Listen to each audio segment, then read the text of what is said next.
Hallöchen ihr Lieben und herzlich willkommen zu dieser hübschen Anleitung. Für diese Stola oder auch großen Schal benötigt ihr eine Maschenanzahl teilbar durch 8 plus eine mehr. Alle Angaben zur Wolle, Nadelstärke und Verbrauch findet ihr wie immer unterm Video in der Infobox. Dieses Mal werde ich nicht mit einer Basisreihe beginnen, sondern einfach eine Luftmaschenkette häkeln.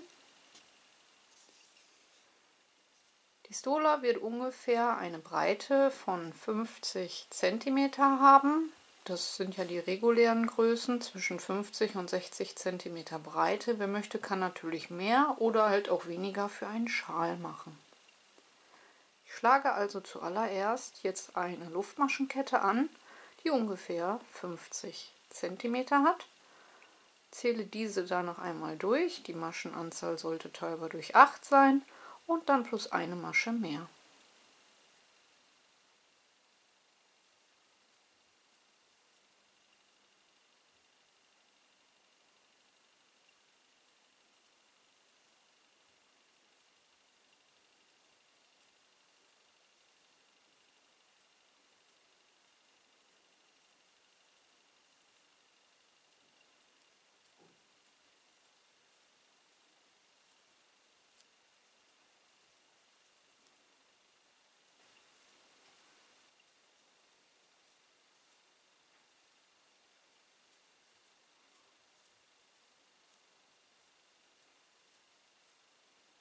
Zurück, ich habe für meine Stola auf Nadelstärke 3 104 Maschen plus eine mehr, also 105 Maschen angeschlagen. Kommen wir nun zur Reihe 1. Ich ziehe die Masche etwas länger, mache einen Umschlag, gehe in die erste Schlaufe hinein. Ich nehme hier vorzugsweise immer die einzelne. Hole den Faden durch, halte das Ganze mit der Daumenspitze fest und ziehe ein Stückchen hoch, ungefähr auf halbe Stäbchenhöhe. Dann mache ich noch einen Umschlag, gleiche Einstichstelle, hochziehen. Umschlag, gleiche Einstichstelle, hochziehen. Das war jetzt ein drittes Mal. Umschlag, gleiche Einstichstelle, hochziehen. Das war ein viertes Mal. Und Umschlag, gleiche Einstichstelle, hochziehen, ein fünftes Mal. Wenn ihr dann so wackelt, legen sich die Schlaufen ein bisschen besser und man kann besser abmaschen. Danach mit einer Luftmasche schließen, eine Luftmasche, die nächste Masche freilassen und in die zweite danach eine feste Masche häkeln. 3 Luftmaschen, 3 Maschen freilassen und in die vierte eine feste Masche häkeln. Eine Luftmasche und nun wieder eine Büschelmasche. Wir lassen eine Masche frei und stechen in die zweite Masche ein. Wir machen einen Umschlag, gehen in die Masche hinein, ziehen wieder auf halbe Stäbchenhöhe, Umschlag, einstechen, halbe Stäbchenhöhe, drittes Mal, Umschlag, einstechen, halbe Stäbchenhöhe, viertes Mal, Umschlag, einstechen, hochziehen, fünftes Mal, Umschlag, einstechen, hochziehen. Ein bisschen wackeln und dann können wir das schön abmaschen. Mit einer Luftmasche schließen, eine Masche mehr, die brauchen wir, weil wir diese auslassen, und in der zweiten mit einer festen Masche fixieren. 3 Luftmaschen, 3 Maschen freilassen und in die vierte eine feste Masche. Eine Luftmasche und nun wieder eine Büschelmasche mit 5 Umschlägen. Umschlag, eine Masche freilassen und in die zweite die Büschelmasche häkeln.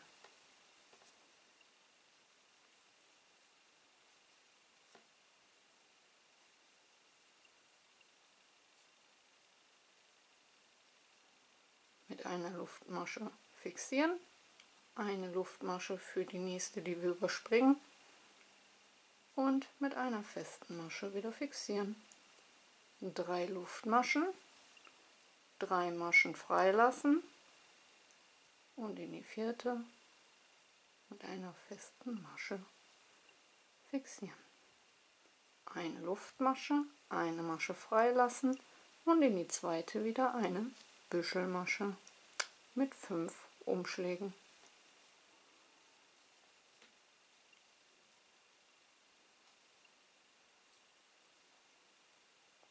Eine Luftmasche zum Schließen, eine für die nächste ausgelassene und eine feste Masche. Und so jetzt immer im Wechsel bis zum Ende eurer Reihe.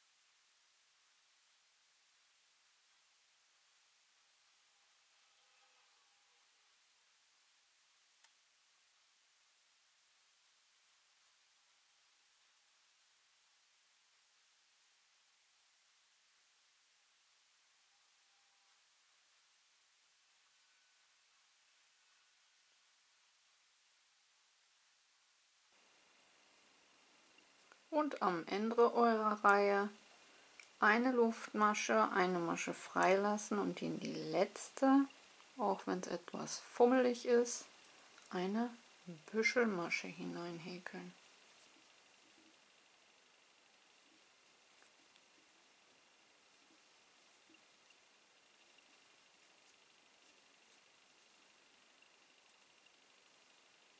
Und mit einer Luftmasche fixieren. Das war Reihe 1. Kommen wir zur Reihe 2. Wir beginnen mit einer Luftmasche, wenden und müssen in die Schlaufe der Büschelmasche eine feste Masche häkeln. Dass das hier so ein bisschen locker ist, das ist nicht schlimm. Eine Luftmasche und nun in den Bogen einen Umschlag, einfach um die Kette des Bogens herum, 2 Stäbchen, eine Luftmasche und 2 Stäbchen, eine Luftmasche und eine feste Masche über die Büschelmasche. Hier darauf achten, wo die Fäden zusammenlaufen. Das wäre hier, auch wenn die ein bisschen nach links wegzieht. Und eine feste Masche. Eine Luftmasche und in den Bogen 2 Stäbchen, eine Luftmasche und 2 Stäbchen.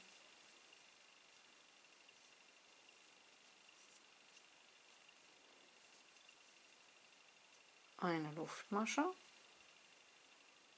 und über die Büschelmasche eine feste Masche. Eine Luftmasche und in den nächsten Bogen 2 Stäbchen, eine Luftmasche und 2 Stäbchen. Und so im Wechsel die restliche Reihe.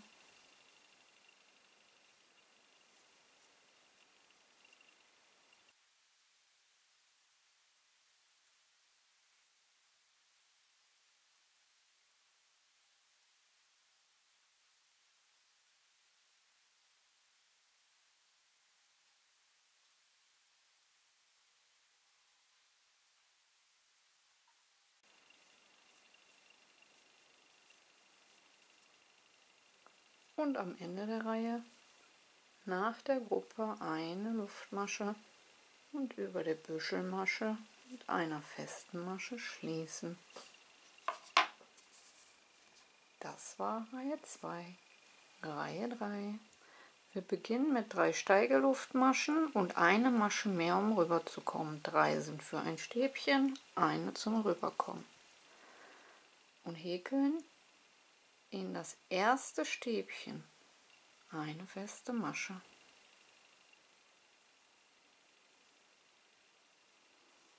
eine Luftmasche und nun eine Büschelmasche um die Kette zwischen der Gruppe.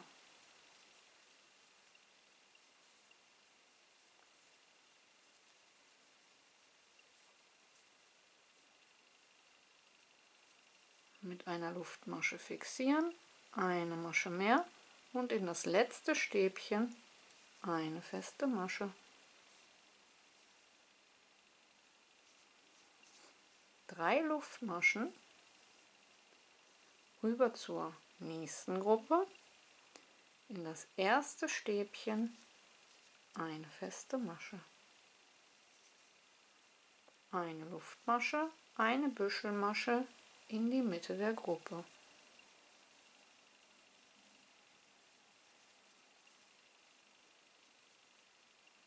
Mit einer Luftmasche fixieren, eine Masche mehr und in das letzte Stäbchen eine feste Masche. Zur nächsten Gruppe rüber mit 3 Luftmaschen, diese wieder im ersten Stäbchen mit einer festen Masche fixieren, eine Luftmasche und eine Büschelmasche in die Mitte der Gruppe.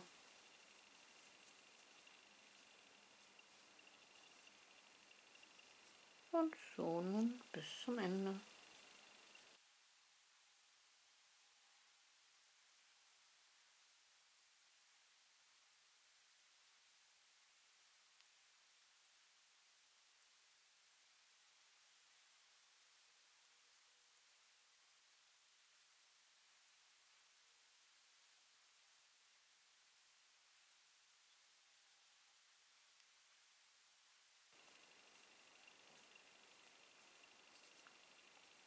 Und am Ende der Reihe, der letzten Gruppe, die feste Masche am Ende fixieren, eine Luftmasche und nun zieht sich diese feste Masche vom Anfang seitlich weg. Trotzdem stechen wir dort ein mit einem Umschlag und häkeln ein Stäbchen, denn im späteren Verlauf, umso mehr Reihen ihr habt, zieht sich das automatisch gerade. Also nach der festen Masche ins letzte Stäbchen, eine Luftmasche und mit einem Stäbchen in der festen Masche der Vorreihe beenden. Das war Reihe 3. Kommen wir zur Reihe 4. 3 Luftmaschen, wenden und um die Kette herum noch 2 zusätzliche Stäbchen, sodass wir optisch 3 Stäbchen haben. Eine Luftmasche. Wieder darauf achten, wo bei der Büschelmasche die Fäden zusammenlaufen und dort mit einer festen Masche das Ganze fixieren. Eine Luftmasche und um den Bogen kommen wieder 2 Stäbchen, eine Luftmasche und 2 Stäbchen. Eine Luftmasche und in der nächsten Büschelmasche mit einer festen Masche fixieren, eine Luftmasche und in den nächsten Bogen 2 Stäbchen, eine Luftmasche und 2 Stäbchen, eine Luftmasche und in der nächsten Büschelmasche mit einer festen Masche fixieren. Und so wieder die ganze restliche Reihe.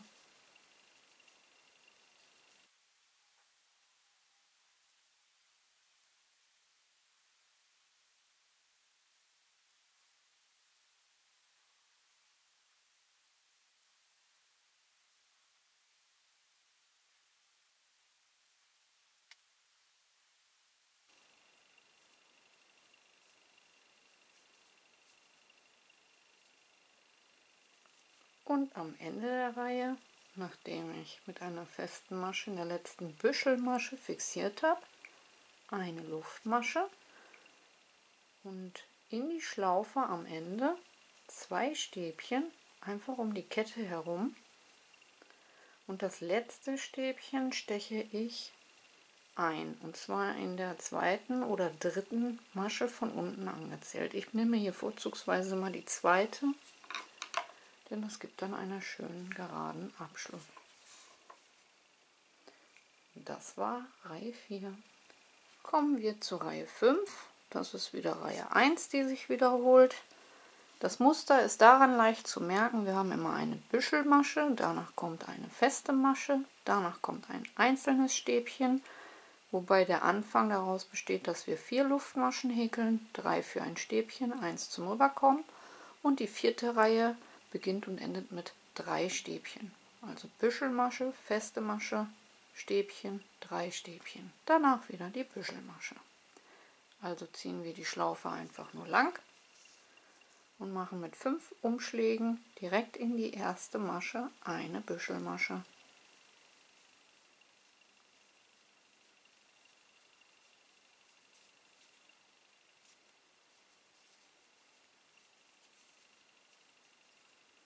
Eine Masche, danach mehr, also Büschelmasche mit einer Luftmasche schließen, eine Masche mehr und im letzten Stäbchen mit einer festen Masche fixieren. 3 Luftmaschen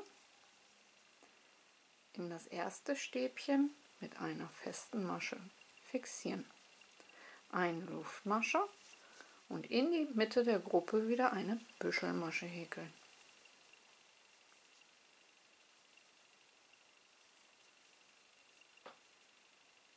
Eine Luftmasche zum Fixieren, eine zum Rüberkommen und ins letzte Stäbchen eine feste Masche häkeln.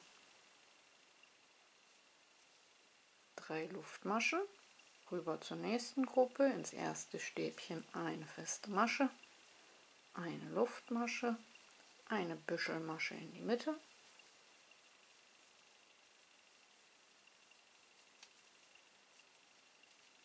eine Luftmasche zum Schließen, eine zum Rüberkommen und in das letzte Stäbchen eine feste Masche. Und so nun bis zum Ende.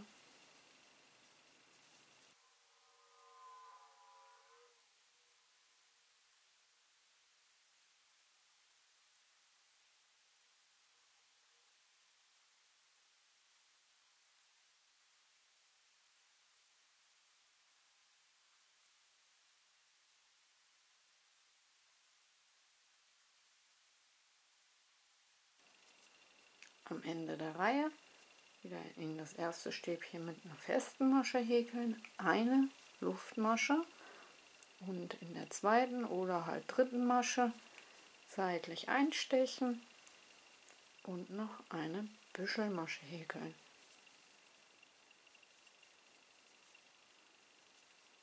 Und mit einer Luftmasche das Ganze fixieren und automatisch schließen. Und das ist das eigentliche Muster.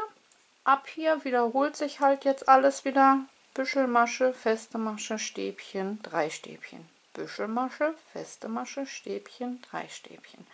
Wenn ihr euch einmal die Reihen gemerkt habt, sind diese selbsterklärend und so kann eure Stola jetzt heranwachsen. Ich werde jetzt auch erstmal häkeln wie ein Weltmeister und euch am Ende das Ergebnis präsentieren und sagen, wie lange ich das Ganze gemacht habe und wie viele Reihen.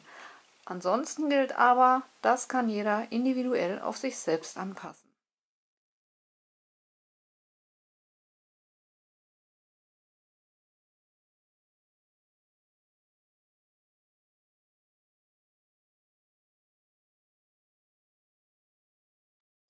Nach 128 Reihen ist meine Stola soweit fertig. Ich habe bei 130 cm Ende gemacht und nochmal circa 10 cm Fransen dran. Somit habe ich eine Gesamtlänge von 150. Und so sieht es aus, nachdem alles vernäht ist. Und zum Schluss kommen jetzt noch die Fransen dran. Dafür habe ich einfach mein DIN A5 Ringbuch genommen, habe die restliche Wolle drumherum gewickelt. Schön breit auseinander.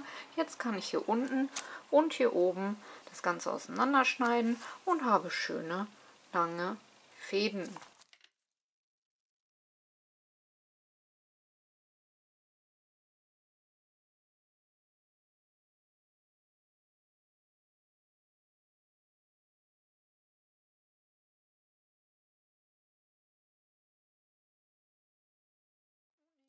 immer ca. 4 Fäden und verteile diese erstmal in den Bögen und in den Knospen.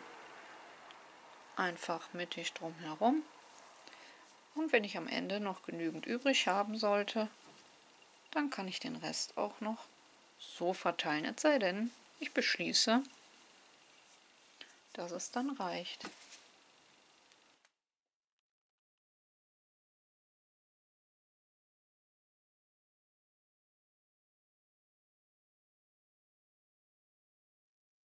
Ich hoffe, ihr seid mit dem Muster gut mitgekommen. Ich hoffe, euch hat die Anleitung gefallen. Vergesst nicht, eure Bewertung dazulassen. Wie immer ganz, ganz wichtig. Kanal abonnieren ist kostenlos. Glöckchen drücken und kein Video mehr verpassen.